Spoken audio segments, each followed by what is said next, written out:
BioBalance Healthcast, episode 145, Treating Growth Hormone Deficiency. BioBalance Healthcast features conversations about positive aging.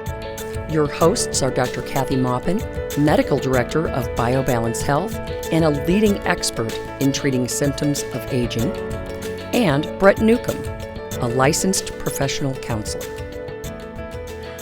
Today we're going to talk about growth hormone again, but this time we're going to talk about the symptoms of growth hormone deficiency and the natural ways that you can increase your growth hormone. Things you can do to make your growth hormone go up even as you age. So initially, the first thing is, how do you know that you might have growth hormone deficiency? You find it when you look at a blood test, but how would you know to ask your doctor that? How would you know to go in and ask Something's wrong. Ask an endocrinologist or your internal medicine? Yeah. And that's exactly what people say. I just don't feel right. I feel sick. I don't feel well. I never feel well. I haven't felt well for a year. I don't know what's wrong with me. So quality of life and fatigue are two of the big factors that people come in to see me for growth hormone. But I mean, I don't treat with growth hormone, let me just make that, but I treat with other hormones that increase growth hormone.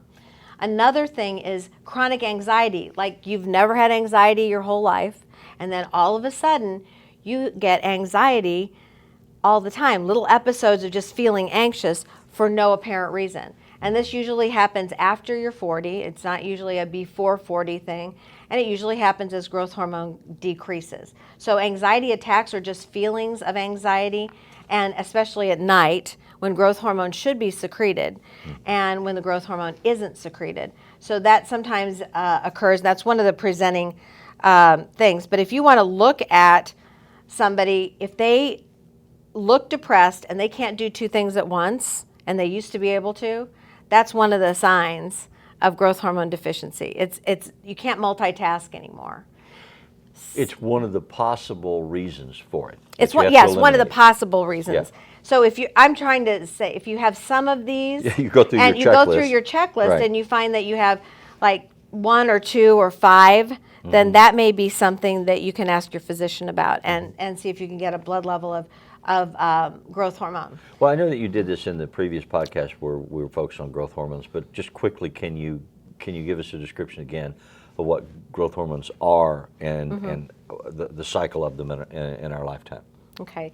Growth hormone is the hormone that comes from our pituitary gland, and it is very high when we're young and we're physically growing taller and bigger and maturing into an adult. It starts decreasing in our 20s, and it decreases until we get into old age, and it drops rapidly to almost 0 at 70 something, if we're not intervening. So growth hormone is first what makes us grow, and then what keeps our muscles and our bones actually developing, because every time you work out, you break muscle down, and then you have to grow it back. So you need an anabolic hormone, and that's what this is. It helps grow muscle back. When your bones aren't static, they aren't just there all the time. They're always dissolving and rebuilding. So if you don't have growth hormone or testosterone or estrogen, your bones dissolve but don't rebuild. It needs this signal for building back your tissues as they turn over. Tissues don't live forever. You're always turning your tissues over. Your brain as well. Your brain has neurons that die, and if you don't have growth hormone, they don't repair themselves. Well, the literature on growth hormones talks about the partitioning effect, that the hormone partitions the caloric consumption into production of lean muscle or fat. Right. It's like a gate that steers. And as you decline in the production of growth hormone, the partitioning effect weakens and more goes into fat and less into lean muscle. And your muscle doesn't just stay the same, it starts getting smaller. So because as it degrades and parts of your muscle die, it doesn't rebuild. So instead you build fat. So that would look like somebody who didn't have any defined muscle and had a lot of belly fat or a lot of hip fat and had skin kind of falling off their arms, just kind of that kind of skin. Oh, my biceps, have now fallen. No, they really haven't, but but when the biceps are on the bottom, underneath your arms, that's a problem. That's not a good thing. So that's one of the things that you would see somebody who, when your hair stops growing at 1/4 of an inch a week, I think that's what it is, and your nails stop growing. I mean, you need growth hormone for all of this. All of these things continue to grow throughout our life and replace tissue that's dead with good tissue. Even your skin will look different if you don't have growth hormone, because you don't have the connective tissue underneath it. It doesn't sit tightly against the muscles. Saggy. That's right. Baggy, saggy. Things start hanging down. Yeah. You know, so that's another sign of growth hormone. One of the most interesting things is when you get up in the morning, if the bottom of your feet hurt, that's one of the signs of growth hormone deficiency. Oh, wow. So that's one of the things you can think about with these other symptoms that could be a sign that you have growth hormone deficiency. So a couple of other things. When you have exhaustion after you work out instead of feel better, that's one of the signs that you have growth hormone deficiency. And if you don't feel warm when everybody else is, if you feel cold all the time, that could be thyroid, low testosterone, or growth hormone. Go through your checklist. Yeah, again. I mean, it could be all these things we have to find out. And low growth hormone also gives us an excessive need for sleep. It's not that we don't sleep, but you need more. You feel like you've never gotten enough sleep. So those You're are always running on empty. right. Yeah. And so that's a growth hormone symptom. So many of these things, if you put them together, if you have 5 to 7 of these, then that would be a reason to get your growth hormone tested. Now, when we test growth hormone, it's not growth hormone that shows up on your lab sheet. It's called IGF-1, and that is it's a growth hormone stimulates this insulin growth factor, and it is parallel to the growth hormone production, but it's cheaper and easier to measure this. So we look at insulin growth factor 1 to see if somebody's making growth hormone. Okay? So it's like holding a mirror up to something. We're looking at something that reflects what growth hormone is. That's interesting. So you find an indirect, less expensive way to measure whether or not there's a growth hormone deficit. The same way you've had to find an indirect way to discover whether or not women have testosterone loss, because the normal blood tests for testosterone measurement don't rate for women. You're right. We don't use the same test as men. We use the same methodology as we do for men, but there is no test for women's normal testosterone. Right. So we borrow a test from pre-adolescent kids that's testing them for total and free testosterone, looking for a tumor. So the normals that they have associated with that testosterone aren't normal for women. Right. They're just numbers that would indicate a tumor in a child. Yeah. So it's completely different. So I always have to write my normals in for young, healthy women to compare my patients to. So this is a little different. It's just that it's so expensive. How you have to find a workaround to do what you know to do. Right. That's right. And this is a matter of being cost conscious. You can test for growth hormone. It takes longer and it's much more expensive.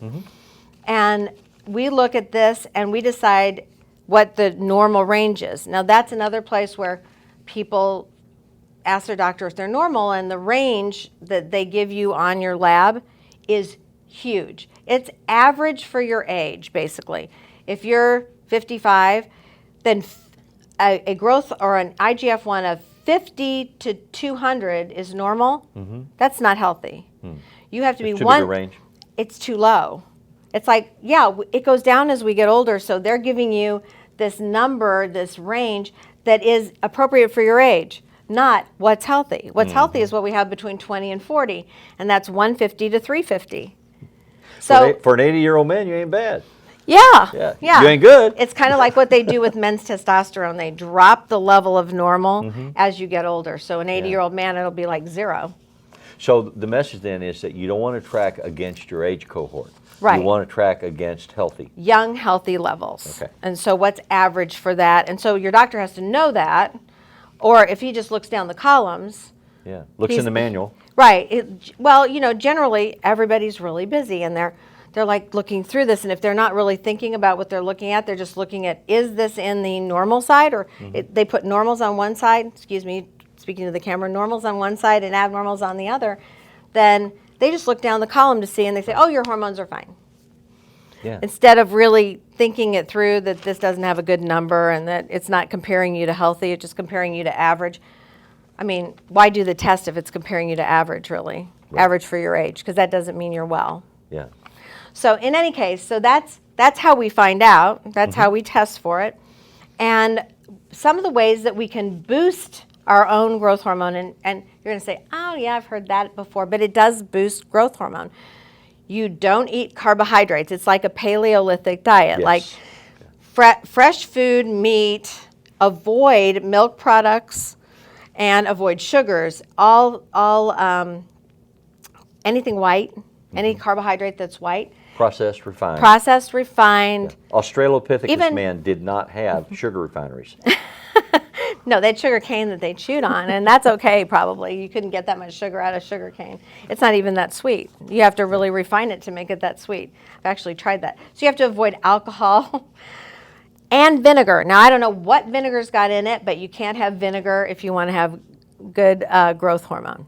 Isn't that interesting? Caffeinated drinks, I mean, basically we'd be putting everybody on a very healthy diet to stimulate their growth hormone. And that's not bad. You should also look for organic foods, because anytime you have sprays or contaminants in the soil, then all kinds of heavy metals block your growth hormone. So that's not good. I would say also chlorinated water, because chlorinated water blocks your iodine. Yeah, you know, people in today's world, in an urban, consumption-based, mass-produced society, how do we know what has heavy metals in it? You know, they get arguments about using fluoride in the water, you know, to protect your teeth and so on.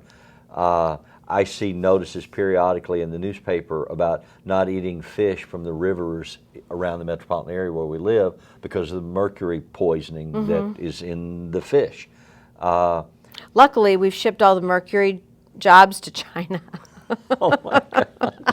I'm serious. Leather and arsenic jobs have gone to China, which is terrible. Lucky for our community, for not them, so lucky for theirs. Yeah. But you have to actually go to EPA statements and look through your drinking water and then get a purifier. Chlorine and fluoride's good for your teeth, but it's really not good for the rest of you. It's really considered a heavy metal. Yeah.